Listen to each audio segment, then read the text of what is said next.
Antes que nada, bueno, pues manifestar, yo creo que el agradecimiento de todos porque esto se produzca, siempre es en un ámbito tan móvil, tan volátil como el nuestro, y específicamente aquel que nos va a centrar en esta mesa redonda.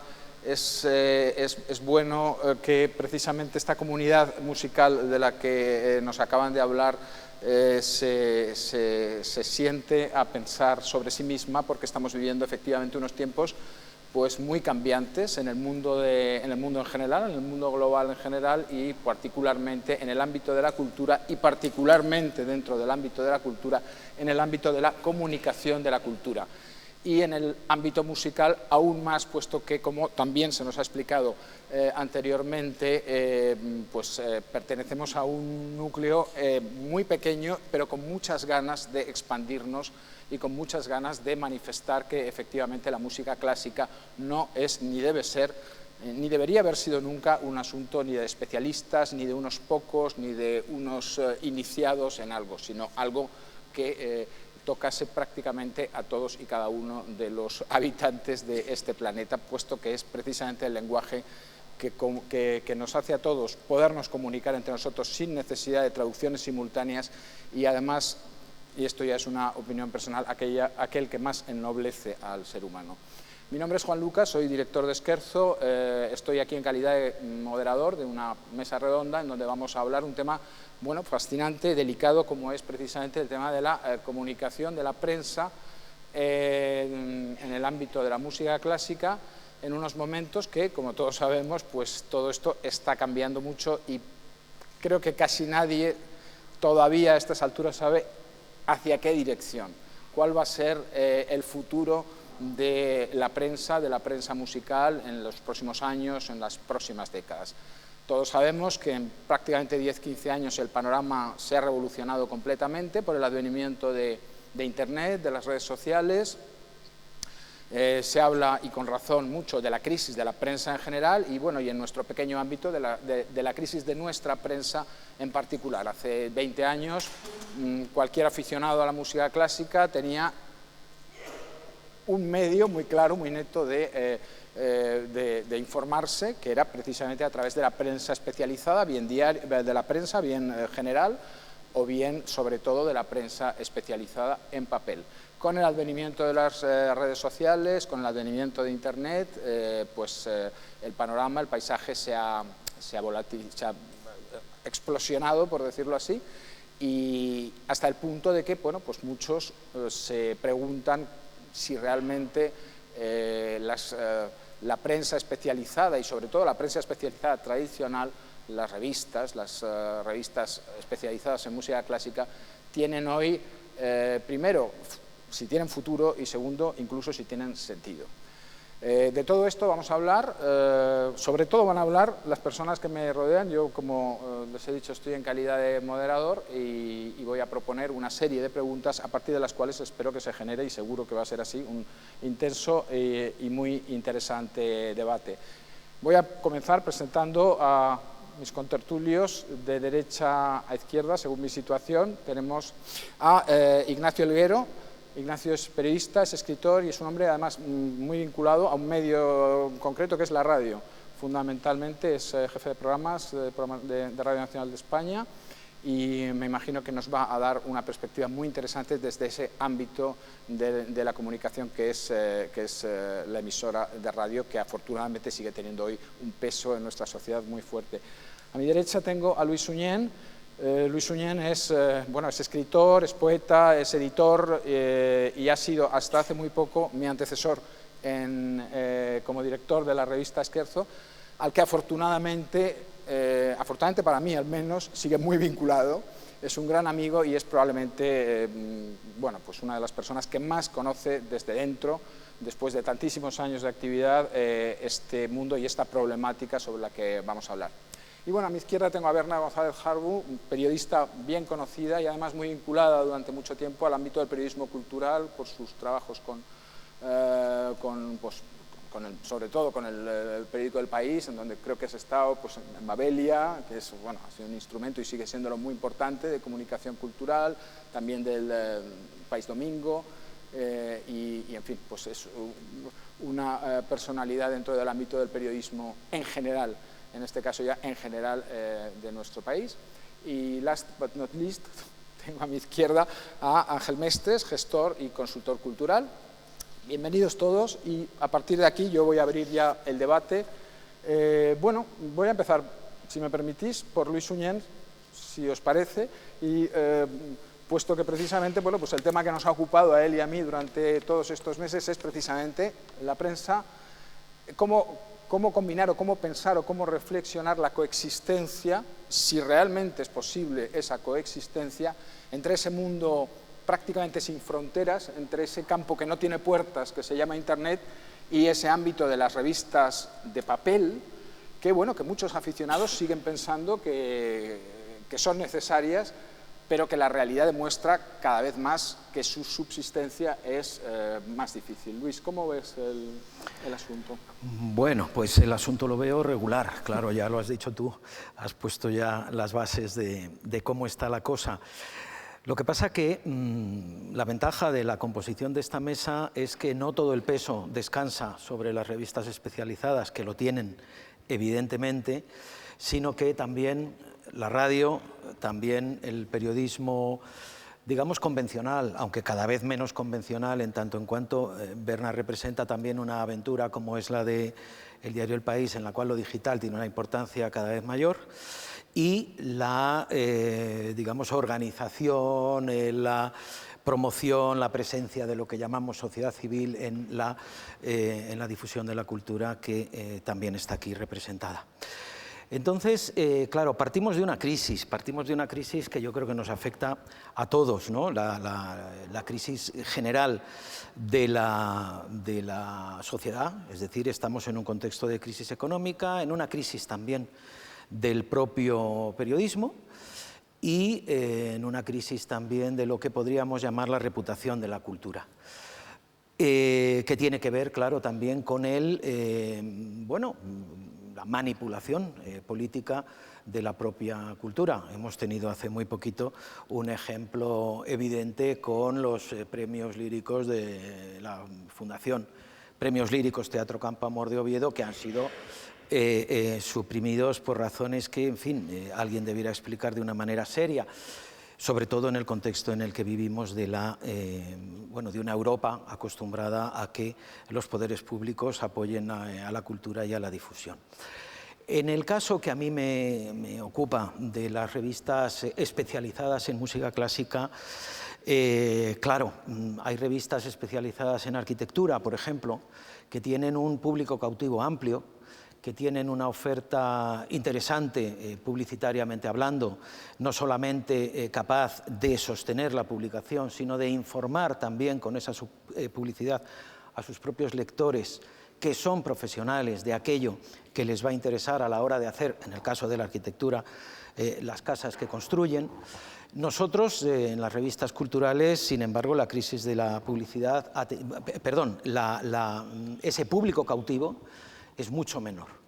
Ese público cautivo somos nosotros, que somos profesionales, y es el público que acude a los conciertos.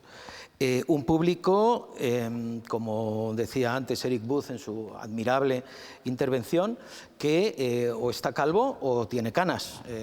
Entonces es un público al que al que nos resulta finalmente más importante fidelizar que ampliar en el sentido de que nosotros tampoco vamos a poder hacerlo fácilmente, porque aquello que tratamos de vender no está en la cresta de la ola de los intereses culturales de los lectores jóvenes.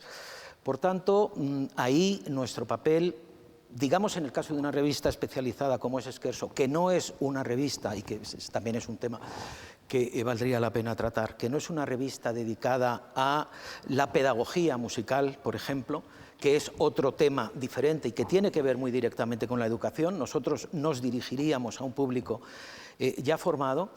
Resulta que ese público es escaso, cada vez, no digo cada vez más escaso, pero es un poco como se decía antes, que me perdonen los lectores de ese diario admirable, como se decía antes, de los lectores de ABC, ¿no? que se iban muriendo los suscriptores y la suscripción y el periódico, pues bueno, moría un poco por consunción. Eso pues ya no creo que sea así, afortunadamente, pero el gran problema que tenemos las revistas de la música clásica es ese. Es decir, que nuestros lectores, bueno, se mantienen por goteo o dejan de ser nuestros lectores también por goteo. Por tanto, nos encontramos con que o ampliamos o estamos condenados a morir. Esa es la realidad.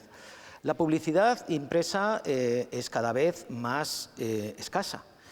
La publicidad institucional, la publicidad de las casas de discos, si es que aún quedan casas de discos dispuestas a hacer publicidad, quedan 2, que yo sepa. Y, pues, por ejemplo, también, bueno, la publicidad generalista no tenemos ni que hablar, salvo en las revistas de ópera que tienen un cierto glamour y que, por tanto, parecen dirigidas a un público con mayor capacidad adquisitiva que el que lee las revistas más generalistas de música clásica. Ir a esa publicidad general no tiene ningún sentido. Muchos hemos intentado, y de hecho funciona, la página web que reproduce los contenidos de la revista en papel impreso, pero que, sin embargo, no tiene esa publicidad en la que todos creíamos al principio de la gran explosión de lo digital.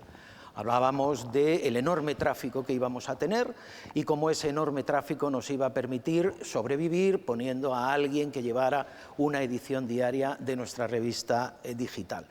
Eso no ha sido así, no ha sucedido, como sabe cualquiera que se dedique a estos temas, no ha sucedido al menos en este ámbito y, por tanto, no tenemos tampoco esa posibilidad de crecer en el terreno digital, manteniendo el terreno de la revista impresa, a la cual están abonados nuestros suscriptores de una manera física y yo diría que de una manera moral. Es decir, el hecho de leer, de tener el papel impreso, sigue significando mucho para el público de la música clásica.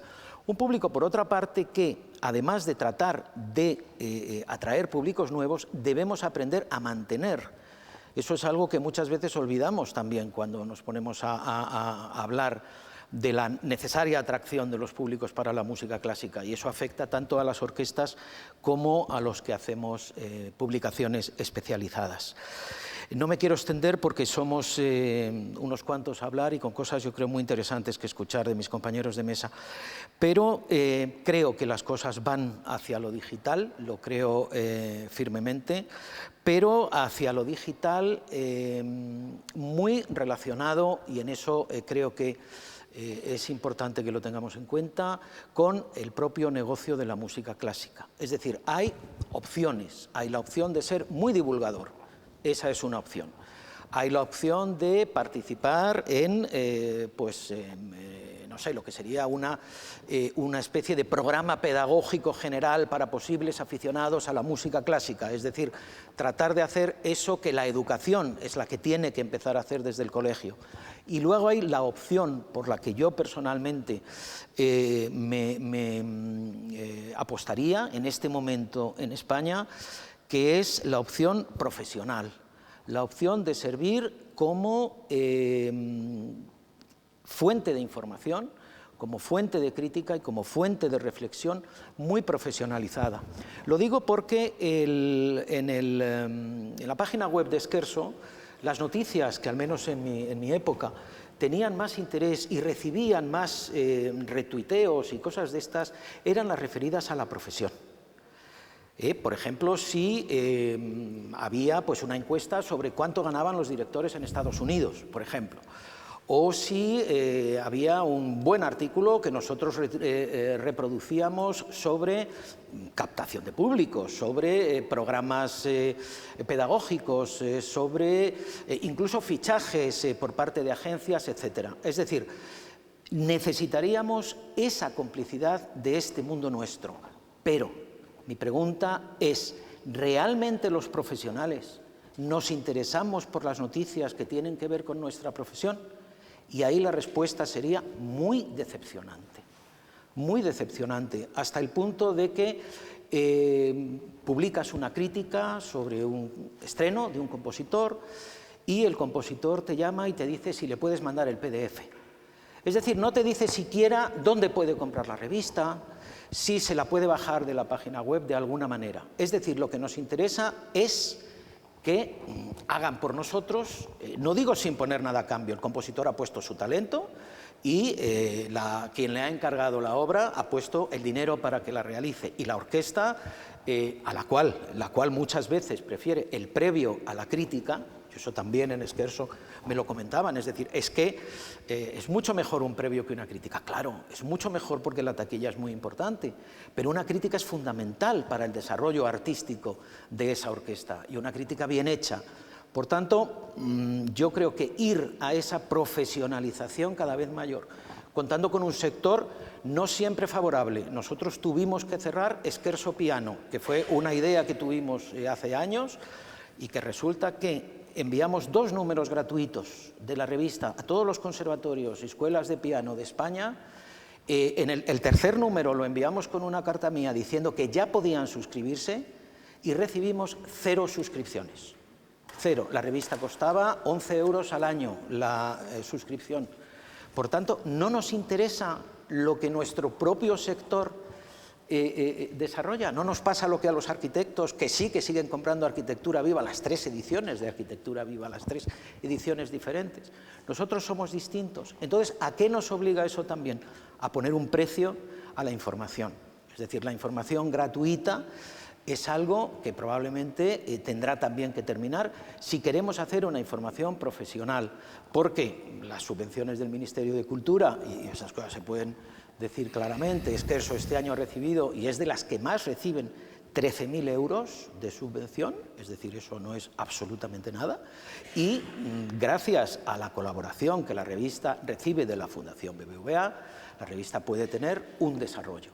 Si no, sería prácticamente imposible. Es decir, habría que decirles a los lectores en un editorial, para que la revista sea viable, ustedes van a tener que pagar el doble de lo que están pagando. ¿Quién quiere colaborar con esta aventura y quién no? Nosotros ya nos hemos bajado el sueldo, hemos ahorrado en producción, hemos disminuido páginas, hemos hecho todo lo que podemos hacer sin tocar la calidad. Entonces, si el mercado no nos quiere, pues tendremos que marcharnos. Si el mercado lo que quiere son banalidades en Internet, blogueros que se dedican a poner verde a toda la profesión, gente que, ¿cómo diríamos?, tiene un resentimiento feroz contra algo que no se sabe muy bien qué es. Bueno, pues eso sí es gratuito, a eso podemos acceder todos y, bueno, pues allá nosotros cuál es el sistema que queremos. Pero yo creo que, desde el punto de vista de la viabilidad, esa palabra o esa expresión que hemos oído antes varias veces, de Classical Music Business, ahí tenemos también que estar. Nosotros, con independencia, por supuesto, claro.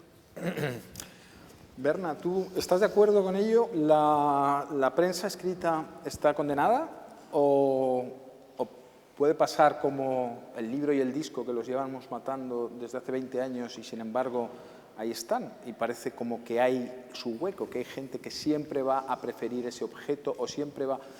Y al hilo de ello, ¿hay un contenido que pueda ser más específico para la prensa de papel y otro para la prensa online? Es decir, una manera de comunicar a través de un formato y a través del otro que pueda de alguna manera augurar que pueda haber en el futuro esa coexistencia. Desde luego el medio es el mensaje, se me oye, ¿verdad? El medio es el mensaje, no lo he inventado yo. Yo creo que la dicotomía no está entre papel y web, entre viejo y nuevo. La dicotomía a la que nos enfrentamos es entre la calidad y la frivolidad. Y quisiera ir un poquito a algo que quería ir antes para desembocar aquí. Lo primero, gracias por invitarme a la Asociación de Orquestas y al BBVA. Cuando me lo propuso la Asociación de Orquestas dije, si no tengo ni idea de orquestas, yo no tengo ni idea de estas cosas. Bueno, pero ¿sabes de periodismo?, me dijeron. Bueno, no sé si sé de periodismo, sé un poco de revoluciones, eso sí. Porque yo llegué al periodismo primero por la vía internacional, cubrí muchísimas cosas en revoluciones, en Rusia, en Rumanía, en cosas así.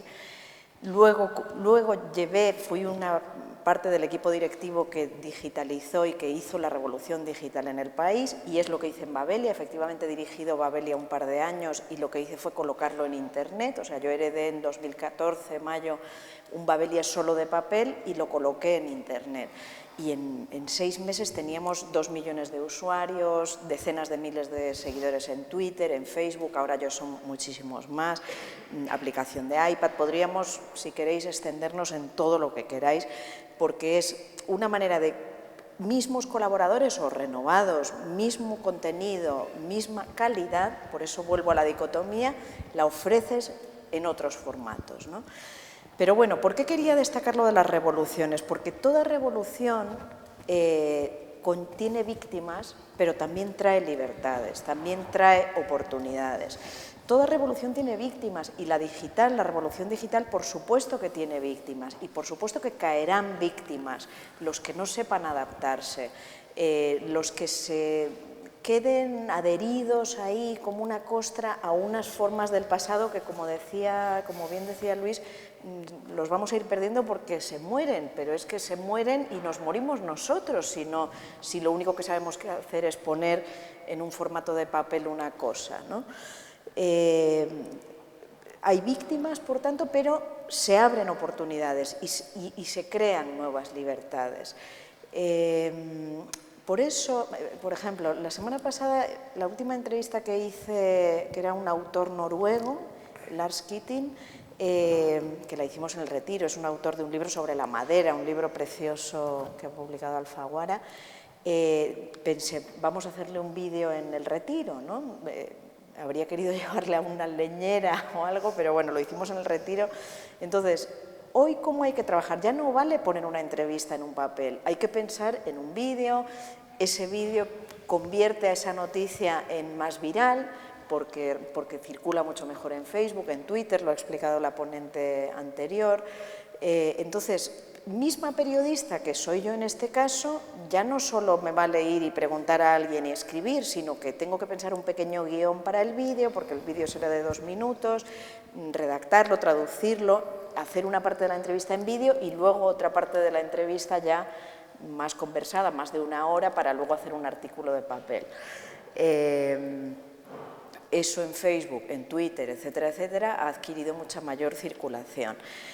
Y por eso creo en que la dicotomía, y voy a tu pregunta, es esa, la dicotomía no es entre papel y digital, no, somos los mismos y tenemos que ser capaces de hacer distintas cosas. No quiero decir con eso que yo grabe la entrevista, evidentemente, ese es el gran peligro que tenemos en el periodismo hoy, que el todoterrenismo que nos invade, del mismo periodista grabando, haciendo... No creo en eso, creo en la especialización.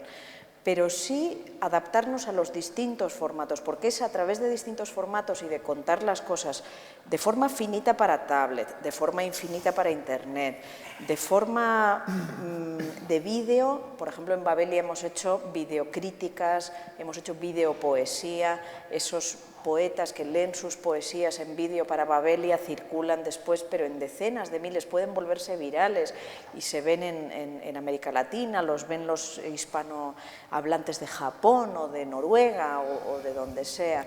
Es decir, es adaptarnos, es huir de esa dicotomía, es de lo que más tenemos que huir y instalarnos en la única que para mí cuenta, que es esa calidad o frivolidad.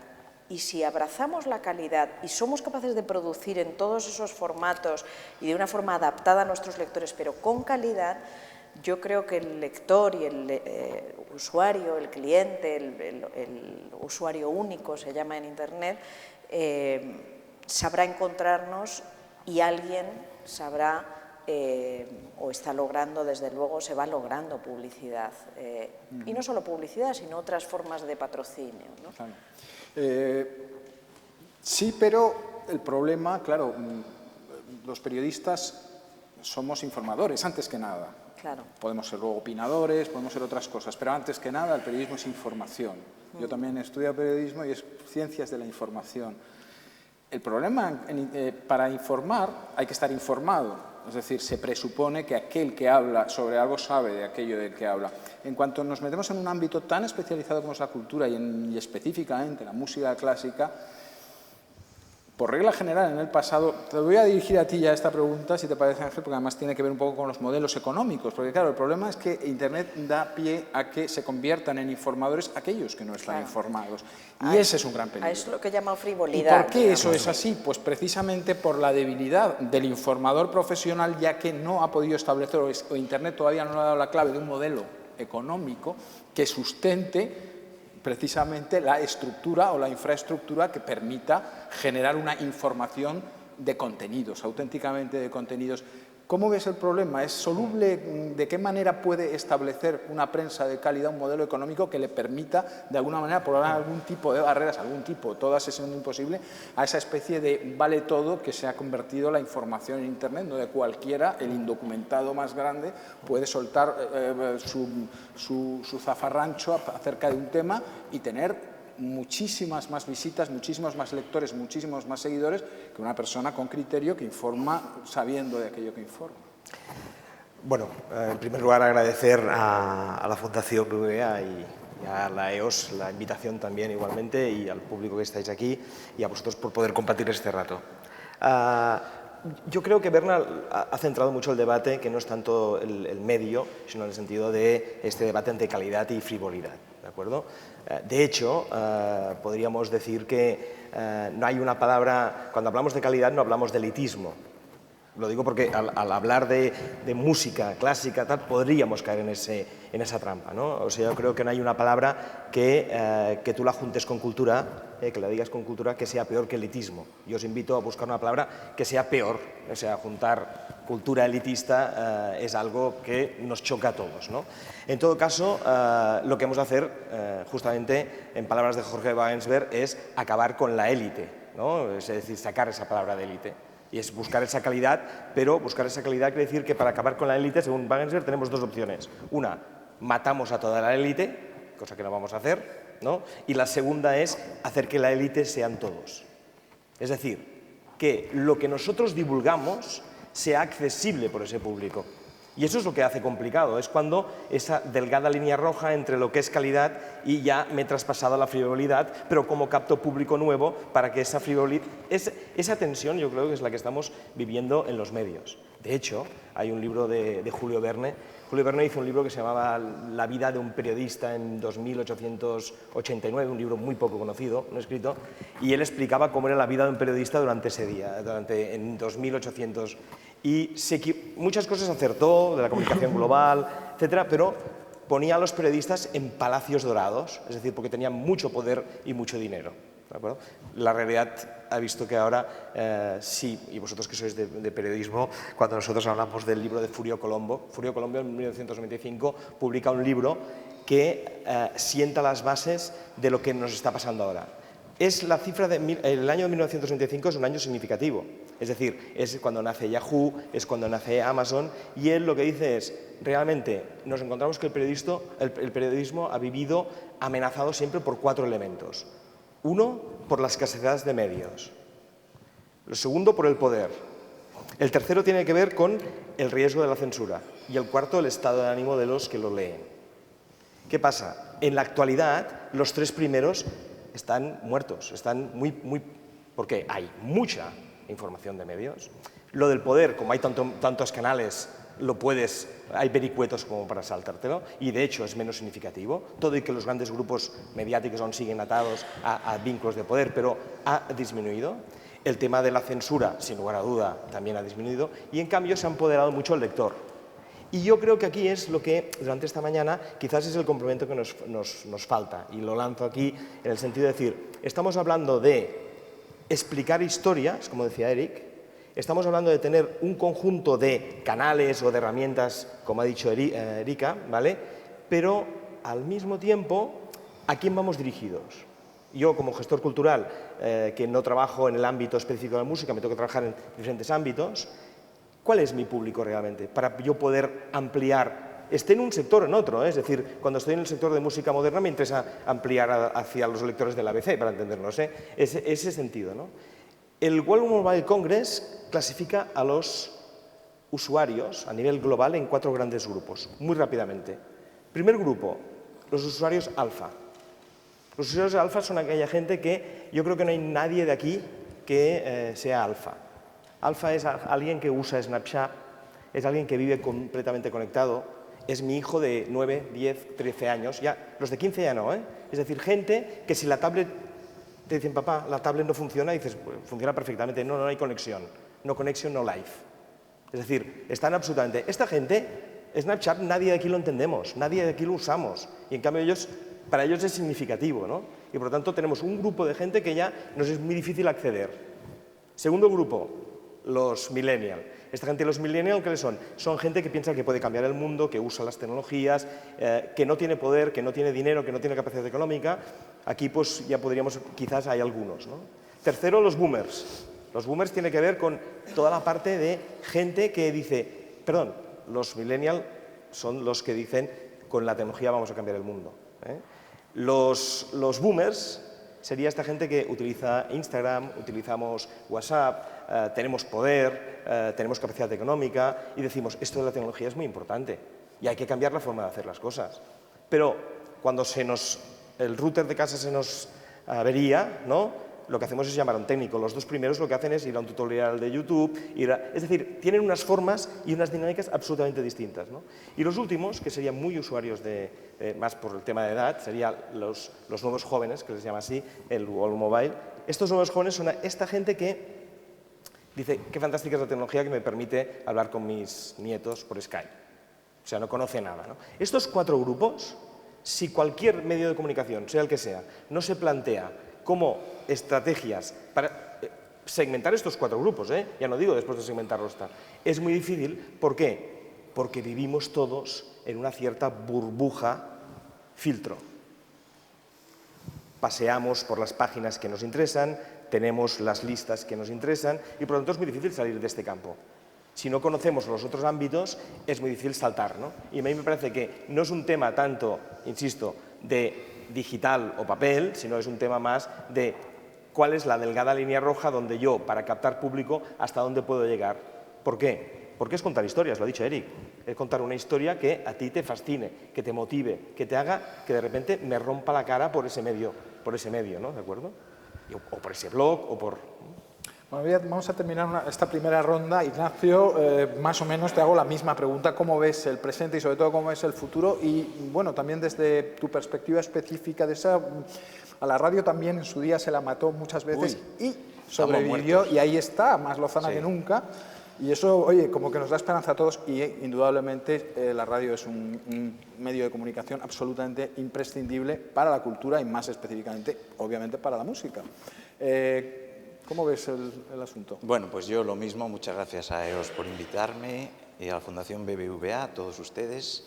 Yo estaba escuchando, son tantas las cosas que ya no sabía con cuál enlazar, pero me viene muy bien eso porque yo no tengo Twitter, ya no sé cuál de los cuatro grupos pertenezco y además, como soy de latín y griego, eso lo uso de excusa, del COU, pues a mí, sí, del COU y del BUP, tercero, ahí me costaba hasta programar el VHS, es decir, que ya mi grupo queda completamente desfasado, pero lógicamente tengo gente en la radio que sabe hacer esas cosas, lo mío es generar contenidos, procurar contenidos y que los que saben de estas historietas pues que las hagan. Yo reconozco que fui negado y así lo digo siempre cuando me preguntan, aunque hago esfuerzos, no me siento cómodo en esto de las nuevas tecnologías porque no lo fui nunca, ¿no? Pero bueno, ese efectivamente es un problema y hoy por hoy una deficiencia. Voy a enlazar con tres cosas de las que habéis dicho. Primero, consolar a Luis, porque hablaba de las personas calvas y con canas, pero siempre va a haber calvos y con canas, por lo tanto, esa gente se irá incorporando a lo que pensamos que va a ir muriendo. Es decir, si quieres, a una forma de entender la vida con un cierto sosiego. En cuanto al tema de la calidad, enlaza también con esto y enlaza con lo que estabas comentando.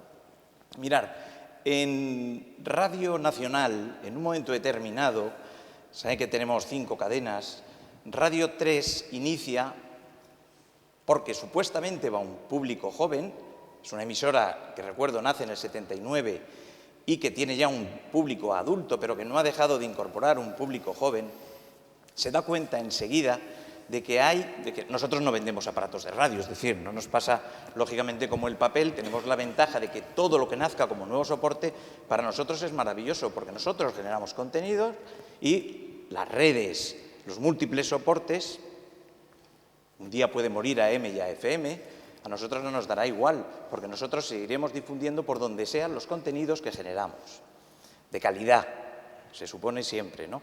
Y esa es nuestra batalla.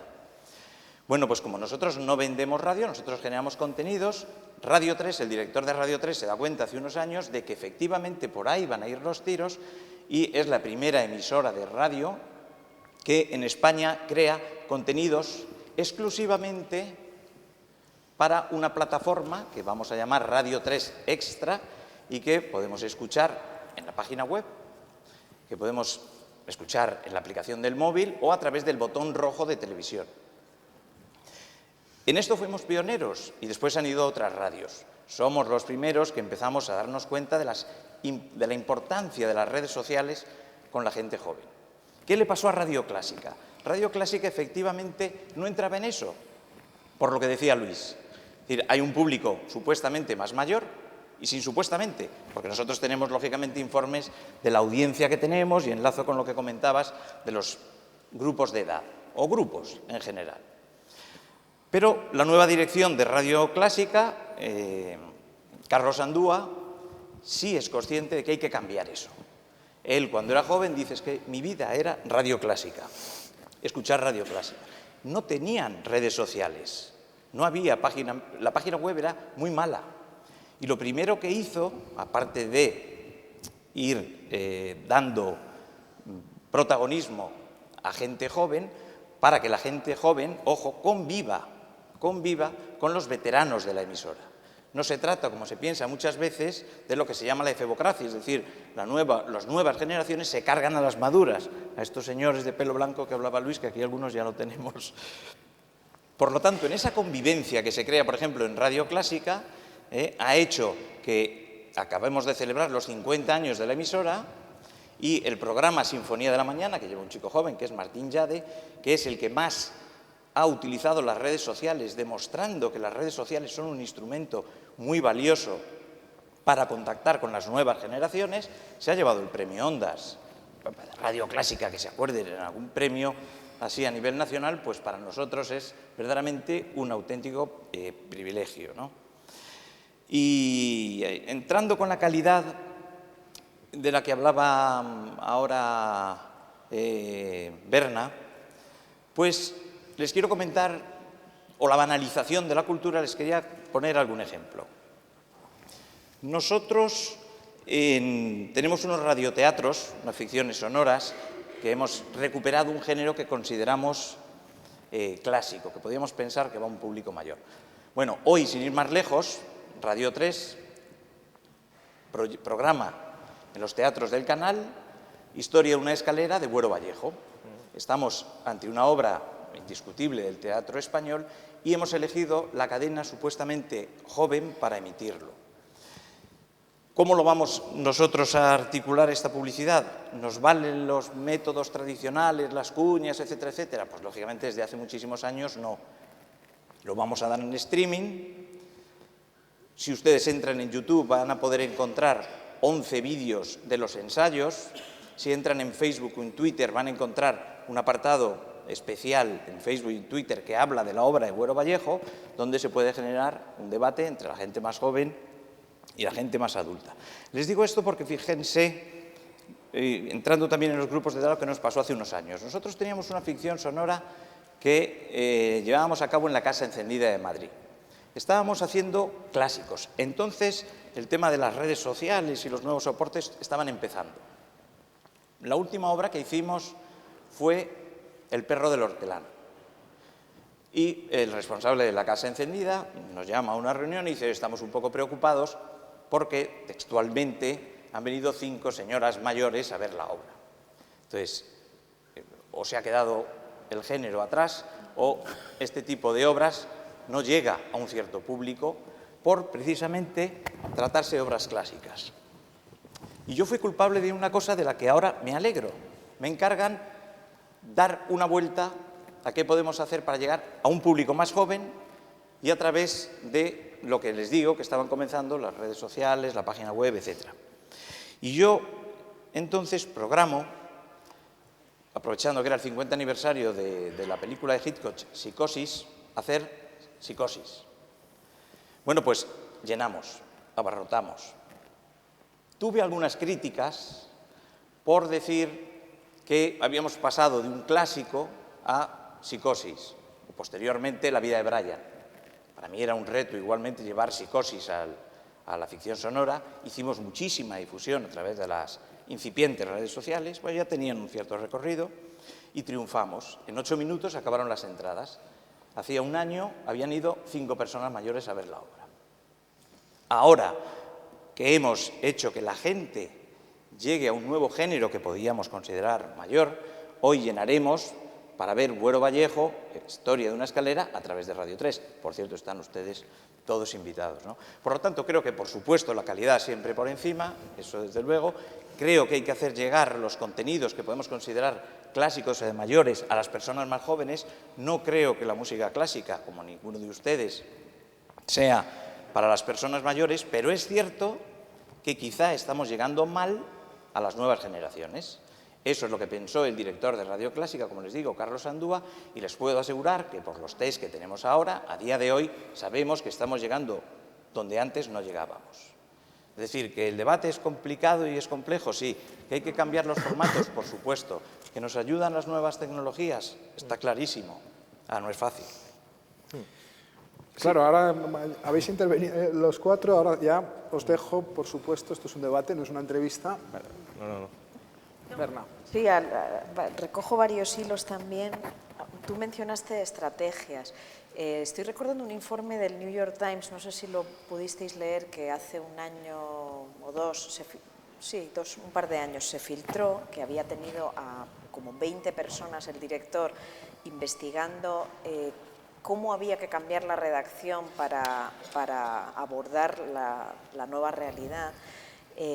Y por fin se filtró el informe y es jugosísimo. Quienes estéis interesados os recomiendo realmente que lo busquéis y os lo devoréis, porque es completamente, en completo es muy interesante. Y una de las ideas que venía muy destacada es que si hasta ahora creíamos los periodistas que nuestro trabajo era cultivar, y hasta ahora era así, era cultivar fuentes para conseguir esa información, a partir de ahora tenemos que cultivar lectores. Y eso no significa que dejemos de cultivar fuentes, necesitamos seguir dando buena información, pero ya no es el tiempo en que uno hacía los contenidos como acabas de describir, yo hago los contenidos y otros que lo pongan por acá y por allá. No, se acabó. Antes, en un periódico, uno hacía los contenidos y había unos señores que se preocupaban de que llegaran de la imprenta a la furgoneta, de la furgoneta a los kioscos. Si en un kiosco de Valencia no había ejemplares, pues alguien se preocuparía de recibir esa llamada y de atender esa distribución. Ahora ya eso no vale, ese mundo se ha acabado.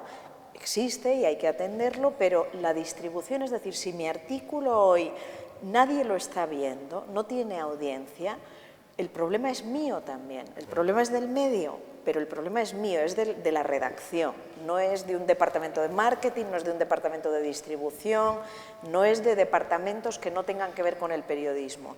Es un problema de los departamentos de periodismo, de contenidos, y tendremos que ver qué está fallando si no lo hemos comunicado bien en Facebook, en Twitter, si no lo hemos colocado bien ahí, si no lo hemos relacionado con otras noticias relacionadas, que ya sabéis que si en web pones varias noticias relacionadas, pues la gente las va a pinchar si está interesado, si no lo has linkado bien con los links correspondientes. Es decir, una cantidad de trabajo que es una carpintería aburridísima, porque si uno se dedica a eso, no se dedica a otra cosa, pero que es cosa nuestra, porque no lo pueden hacer secretarios, no lo pueden hacer marketing, no lo puede hacer distribución, no, lo tenemos que hacer los creadores de contenidos. Y eso cambia absolutamente nuestra aproximación. Con ese lema, no solo cultivar fuentes, ahora hay que cultivar lectores. Y por eso ahora en una redacción, yo no sé vosotros en la radio, pero en las mesas de dirección tienen que estar sentados los posicionadores, los SEOs, que son quienes saben colocar las palabras claves para que se posicione bien en Google y otros buscadores. Tienen que estar sentados los que llevan las redes sociales, o nosotros mismos tenemos que agitar las redes sociales. En resumidas cuentas, un montón de profesiones o de dedicaciones nuevas, pero todas dentro del periodismo, no en la distribución, no en el marketing, no en nada. Y ese es el gran cambio cultural que implica todo esto. Sí. Perdón. No. Ángel. Y de hecho el contenido, y lo que comentabas tú, Ignacio, ¿no? El hecho de poder diseñar un contenido y que ese contenido emocione, yo creo que es lo que estamos buscando. Que ahí que haya un contenido que emocione o que sea significativo o que sea importante y que pueda alcanzar el máximo de público es un objetivo común de muchos profesionales que trabajan con funciones distintas. El problema es cuando un posicionador SEO coge el peso. Si coge el peso un posicionador SEO, traspasará quizás, no es que esté contra este tipo de profesión, pero él solo seguramente traspasaría, no haría psicosis, haría torrente, ¿me explico? Es decir, ¿vale? Estaríamos pasando esas delgadas líneas rojas, ¿no? Lo que pasa es que a partir de la experiencia de la importancia de la historia y de que no todo no está perdido, si me permitís una pequeña historia que me pasó hace un mes con mi hija. Mi hija tiene 17 años. Y le cuento una pequeña historia de la familia, que es, estábamos, mi hermana y yo, a punto, le decía, tu tía y yo, estábamos a punto de tirar un cuadro, que además, ahora cuando estaba pensando en la historia, liga con el foro, pero que es un cuadro donde salía una señora como cantando ópera y un señor tocando el piano, un cuadro francamente feo, francamente muy feo. Un mingote sin ningún valor, ¿me entendéis? O sea, muy feo. Entonces yo le digo a tu tía que quiero tirar este cuadro. Y me dice, no tires el cuadro, papá. Dice, Ángel, no tires el cuadro porque este cuadro, ¿no sabes la historia? Digo, no, mi padre se enamoró de mi madre, mi padre murió con 90 y tantos años, estamos hablando de los años 35, 45, y la familia de mi madre no acepta a mi padre. Mi padre no puede festejar con mi madre, ¿de acuerdo? Y entonces consigue pasar las cartas de amor por el profesor de música de mi madre.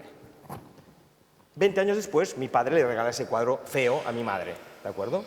Le acabo de contar la historia a mi hija, y mi hija, quedaré mal ahora, prometo que va a escuela, pero la respuesta de mi hija es puto WhatsApp.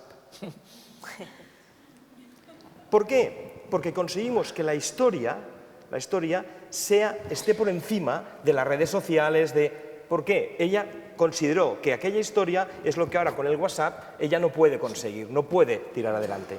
Y esta historia, para mí, me ha hecho cambiar un poco el hecho de decir, está muy bien el tema de las redes sociales, pero solamente el hecho de emocionarte es la misma emoción que pudo sentir Haydn cuando fue a tocar a Londres llevado por Salomón. ¿De acuerdo? Es decir, esta capacidad de que alguien diga, cuando tú vas a la tumba de Salomón, que dice, este hombre nos trajo a Haydn. No había redes sociales, no había nada, pero en aquel momento aquello emocionaba a una comunidad. Y cuando esto emociona, si además tengo redes sociales que me facilita, que puedo posicionarlo bien, etcétera, pero el contenido, ¿cómo hago contenidos que realmente pongan la piel de gallina a la gente? Y esto es lo que, y en esto sí que yo creo que los profesionales pedagógicos, de la cultura, con pedagogía y con todas las herramientas técnicas. Pero hemos de ser muy buenos profesionales contando historias, ¿no? Pero hay una cosa en lo que estás diciendo, yo creo que todos estamos de acuerdo en que efectivamente, como yo les contaba el ejemplo rápidamente de la radio, para nosotros ha sido fabuloso la multiplicación del soporte, ¿no? Sin ir más lejos, con la colaboración de la Fundación BBVA, este año hemos grabado El Quijote, con el guión de Francisco Rico, con 70 personajes, 20 y tantos actores, eso se hizo en Radio Nacional hace 50 años. Se emitió a tal hora y el que no lo oyó se quedó sin ello. Unos años después salió en casetes y después, en el 2005, se remasterizó y se vendió en CD. Ahora cualquiera de ustedes, si no lo ha oído, entra en la página web y se descarga El Quijote de Radio Nacional. La actualización, lógicamente, eso nos puede permitir eso. Universidades, institutos, nos lo ha pedido un montón de gente. Yo le llamo, cuando me llaman digo, no, si lo tienen en la página web, descárguenselo, independientemente que se haya comercializado. Es decir, es evidente que nos ha dado unas posibilidades brutales, ¿no? Lo que yo les decía de hacer llegar sin ir más lejos la obra que estrenamos hoy a través de de esos 11 vídeos de los ensayos, que son además simpáticos, divertidos, y le hacen a uno ver cómo es la radio por dentro, ¿no? El proceso de radio por dentro. A mí lo que más miedo me da, yo no lo niego, y creo que como a todos nosotros, es la contaminación. Es decir, que los famosos límites. Decía Luis muy bien, los señores que en una serie de blogs se dedican a insultar, porque es parte de su profesión, a tirar por abajo la labor que hace cualquier creador. Pero eso es malo, ¿no? El que se dedica desde un punto de vista, desde un foro, a insultar. Pero hay otro, que para mí me parece todavía más peligroso, porque bueno, lo lees y ya está. Es los malos artistas, los malos creadores en cualquier disciplina artística que a través de una cuidada estética, a través de una voz sugerente, llamaré como quieras, de un vídeo con una calidad decente, que manejan la publicidad pero no tienen ni la menor idea de las temáticas de las que están tratando, me da igual narrativa, poesía, pintura, música, etcétera, pues contaminan desde mi punto de vista y la gente se cree que eso es bueno, porque tiene muchos me gusta, porque tiene no sé qué. Si lo llevo, por ejemplo, por ponerse un ejemplo muy claro, al mundo de la poesía, que es el mundo en el que yo, como digo, me he creado y soy enormemente crítico, a pesar de que como no tengo Twitter, tengo la suerte que no puedo recibir las críticas que me hacen por decir lo que pienso, pues tengo esa suerte, ¿no? La mayoría de los libros de poesía que se están vendiendo ahora y que se han ido editando en distintas editoriales son pésimos, muy malos, pero en cambio, si uno ve las grabaciones que tienen en Internet, en YouTube, o sea, pequeñas grabaciones estéticas muy bonitas, muy cuidadas, muy llamativas, con voces muy sugerentes, de gente muy joven, sobre todo chicas y chicos, pues tiene un montón de me gustas, ¿no? Y la gente acaba creyéndose que eso es poesía, ¿no? Eso es una serie de pensamientos, de sentimientos que están muy bien, como gracia, pero claro, si los propios medios de comunicación serios contribuimos a decir que eso es poesía, me da igual poesía, ya les digo que narrativa, voy a este caso porque me duele más y creo que se me nota. Y pues entonces es donde estamos contaminando. Yo en una discusión con una chica que ella no era autora, pero sí protectora de este tipo de creaciones, me decía que eso podía ayudar a que la poesía, y les digo que me da igual cualquier disciplina artística, llegase a un público que si no, no accede. No, mentira. Quien ha leído a esa chica nunca, jamás va a llegar, por decir un ejemplo, a Valente o a Claudio Rodríguez. ¿Por qué? Porque los códigos de la poesía de Claudio Rodríguez o de Valente es completamente distante y distinto a los códigos de la lectura banal que hace esta señora de sus propios o este señor de sus propios pensamientos. No sé si me explico o me entienden. Es decir, eso para mí es contaminación y a mí me parece peligroso. Claro, pero bueno, ahí está abierto todo. Pero ahí estamos precisamente en el terreno que Ángel también había comentado, es el límite entre lo que podemos considerar elitismo y lo que podemos considerar pura y legítima defensa de la calidad. Es decir, vamos a ver, el mundo de la cultura no es precisamente pues eso, un todo vale, igual que uno no puede hacer una operación quirúrgica sin tener unos conocimientos, pues uno no puede tocar música sin tener unos conocimientos y al mismo tiempo tampoco puede comunicarla, digamos, con sentido sin ello. Ahí está. Yo digo que el mundo de la cultura sí, o sea, yo separo, a mí como entretenimiento todas esas cosas me parece fenomenal, claro. Cada uno se entretiene viendo un vídeo, un señor que se cae al suelo, una señora que se hace una herida o no sé, bueno, eso o los youtubers estos, a mí no me interesan, pero entiendo que es entretenimiento, claro que sí. Entiendo también que alguien vea Torrente por entretenerse, yo lo he visto. O sea, pero vamos, una cosa es separar lo que es entretenimiento y otra cosa es tener muy claro lo que es cultura. El problema es cuando se eleva la categoría de cultura a través de las nuevas tecnologías, porque antes no habrían tenido cabida en su vida, a través de los nuevos soportes, encima en los serios medios, en los medios serios. Ya me equivoco. Luis ha estado tomando muchas notas, con lo cual me imagino que algo tienes que decir. Algo tengo que decir porque es muy sugerente todo lo que mis compañeros han comentado. Quería empezar por decirle a Ignacio que yo no sé si es bueno o malo para las estadísticas, pero yo cada vez oigo más Radio 3.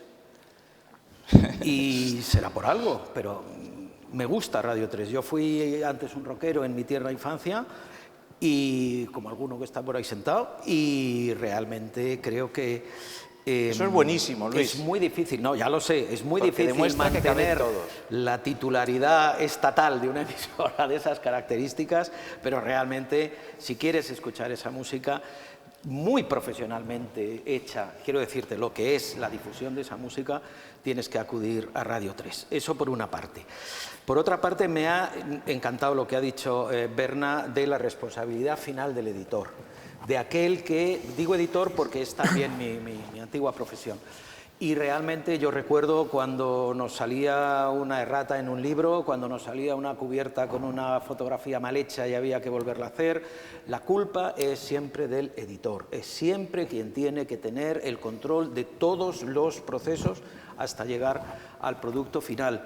Eso es fundamental y por eso es tan importante que, volvemos al terreno de la especialización de las revistas y de la música clásica, quien se encarga de eso domine perfectamente todo el proceso, desde que se produce la noticia hasta que la noticia es contada, o bien cuando hay una reunión de un consejo editorial y se decide de qué se va a escribir o qué dossier se va a hacer o qué críticas van a aparecer en la revista.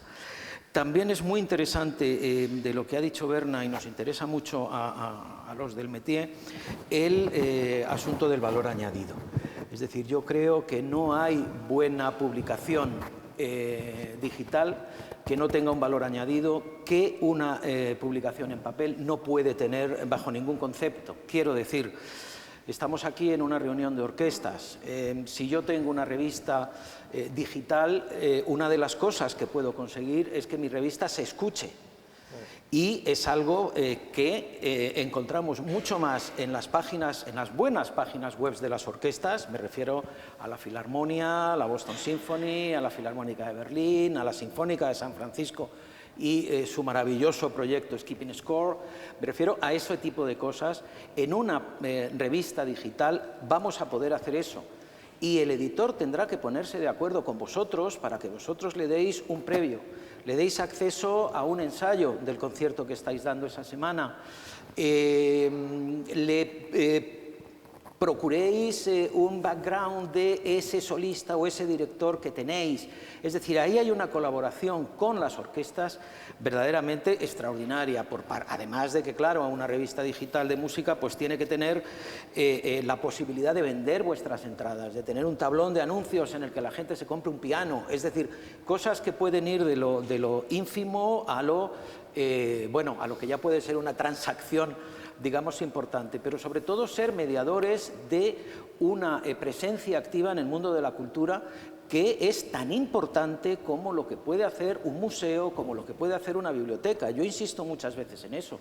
Los poderes públicos no se dan cuenta que una orquesta sinfónica es tan importante como la biblioteca pública municipal o como el museo regional. Es decir, es evidente, y lo digo por no hablar de Madrid, es decir, la Orquesta Nacional de España tiene una presencia cultural extraordinaria, es decir, desde el punto y hora que 6.000 personas todos los fines de semana, más porque el auditorio tiene más de 2.000 personas de audiencia, llena ese auditorio para ir. Es decir, mucho más que un concierto de rock and roll, del cual, sin embargo, sí vamos a ver una crítica en los medios convencionales. Eso es algo que también los medios convencionales tendrían que plantearse y plantearnos por qué no hay crítica y por qué la crítica queda reducida al medio especializado. Por ejemplo, los últimos estrenos de los compositores españoles, alguien que quiera hacer una tesis doctoral sobre lo que se ha estrenado en España en los últimos 20 años, va a encontrar una receptividad por parte de los medios de comunicación prácticamente nula. Tendrá que pedir la partitura y decir lo que opina él, pero no podrá decir lo que han opinado los críticos. Otra cuestión importante que creo que es también uno de los más importantes valores añadidos de una página web es lo que tiene de globalización de nuestros contenidos.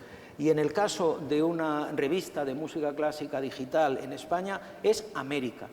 América es un mercado inmenso y ya no solamente América del Sur o Centroamérica, también Estados Unidos, también Canadá, porque además tenemos una variedad de orquestas y una calidad de orquestas verdaderamente extraordinaria. Es decir, lo que en España sucede, no tenemos más que ver qué titulares de orquestas españolas van triunfando por el mundo y están siendo contratados en grandes orquestas también como titulares fuera de España. Es decir, que poco a poco esa presencia tiene cada vez más justificación fuera, y además naturalmente tenemos un corpus de posibles suscriptores en América de los que nos olvidamos siempre, y evidentemente en Portugal.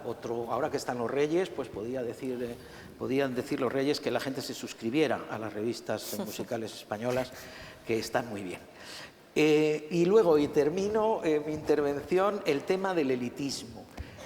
Si somos editores, si somos periodistas, si somos comunicadores, tenemos que tender a ser la élite de nuestra profesión. Tenemos que procurar saber de todo lo que tengamos que saber y ser capaces de transmitirlo, que esa es otra cuestión. Es decir, el problema está cuando somos conscientes de lo que nos interesa, lo que hemos llamado gran cultura, que es algo que al final yo creo que a los periódicos, y Berna me desmentirá si no es así, les ha acabado dando miedo frente a esa posibilidad de ese lector joven por el que en un momento dado se apuesta, se comprueba que es que no compra periódicos. Entonces, ¿qué hacemos? Ni una cosa ni otra, nos quedamos a recibir en vez de a proponer. ¿Qué hacemos? Es decir, esa alta cultura no podemos renegar de ella. ¿Por qué? Pues porque además el hecho de tenerla en cuenta no supone que nosotros trivialicemos nuestra escritura ni trivialicemos nuestros contenidos, sino más bien al contrario. Lo que tiene que hacer es abrirnos a esa pluralidad de contenidos. Creo que desde la alta cultura se puede... yo no estaba en Madrid y, bueno, no me considero ni élite ni alta cultura, pero quiero decir, alguien que esté en eso, que tenga una amplitud de criterio, pues ¿por qué no iba a ver, después de uno de los conciertos de las orquestas de Madrid, ir a ver a The Cure en la actuación que tuvieron el otro día? Yo me lo escuché ayer en mi iPod a The Cure y dije, pero qué buenos son, pero si es que son de lo mejor que uno puede escuchar en música, naturalmente. Entonces no renunciemos a eso y no renunciemos tampoco a una apuesta que es fundamental si queremos sobrevivir, que es lo contemporáneo. Es decir, muchas veces en la programación de las orquestas lo contemporáneo tiene un papel, iba a decir vicario, ni siquiera vicario, es una obligación por la que hay que pasar y ¿qué le vamos a hacer? Yo recuerdo haber estado sentado en un abono de la Orquesta Nacional al lado de un exmúsico de la Orquesta Nacional que cuando había una obra contemporánea, siempre al principio, claro, no entraba. Entraba ya en el concierto Emperador, vale. Es decir, eso revela muy bien esa actitud también que nos decía Eric de los músicos cuando los vemos que realmente no están por la labor. Nosotros sí tenemos que estar por esa labor. Lo contemporáneo, evidentemente también algo que se ha convertido en contemporáneo, como es la recuperación de patrimonio. Eso es algo que en España es estrictamente contemporáneo, porque tenemos muchas cosas que no hemos sido capaces de retener a lo largo de la historia y que ahora nos están llamando. Bueno, habría tantas cosas que decir, porque es que sois todos tan brillantes y tan agudos que, claro, al final, pues, eso.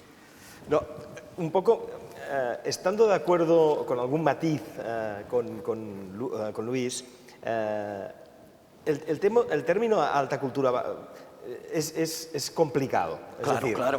Claro que es complicado. Lo digo porque, claro, la Filarmónica de Berlín es alta cultura, The Cure es alta cultura, y habrá un momento donde hay una frontera donde no estaremos de acuerdo, pero no porque es muy difícil poner esa frontera, hasta dónde llega lo que es, ¿vale? Claro. Pero lo ligo un poco también a lo que comentaba Ignacio, ¿no? El tema de los youtubers, etcétera. A mí me pasa, yo no en el ámbito de la música clásica, en el ámbito de los museos o en el ámbito de los centros culturales, ¿no? A mí los centros culturales, resulta que estás intentando hacer un plan para que un centro cultural o para un museo tenga más visitantes y para argumentar que además ese museo es necesario para la comunidad, etcétera.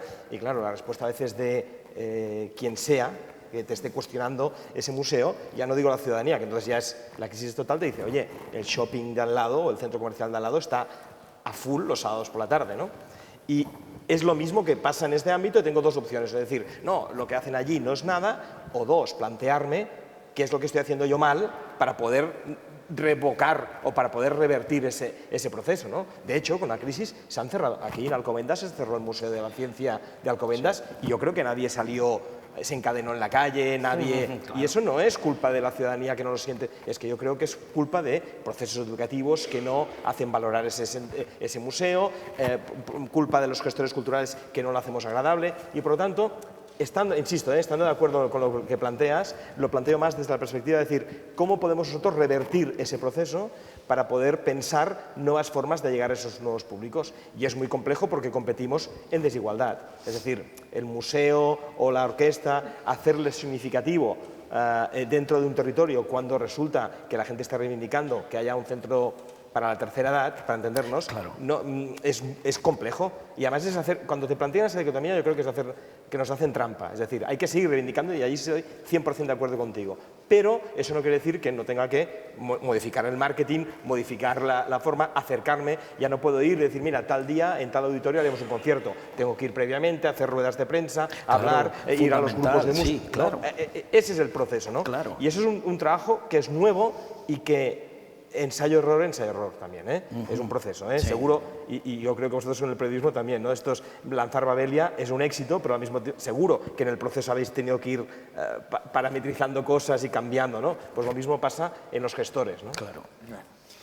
Vamos a ir terminando. Yo le quería hacer una pregunta ya a Berna, antes de ya ir concluyendo esta apasionante mesa redonda. Bueno, un poco siempre al hilo de todo lo que estamos hablando. La prensa independiente, lo que cualquier periodista sabe y ama, por encima de cualquier cuestión, que es una auténtica prensa independiente, se ha basado siempre en un modelo de negocio, un modelo de existencia, de subsistencia doble. Lectores que pagaban, suscribiéndose al periódico o comprándolo todos los días por la mañana o a la revista especializada, da igual, y en la publicidad que sostenía ya, acaba de sostener un poquito el edificio.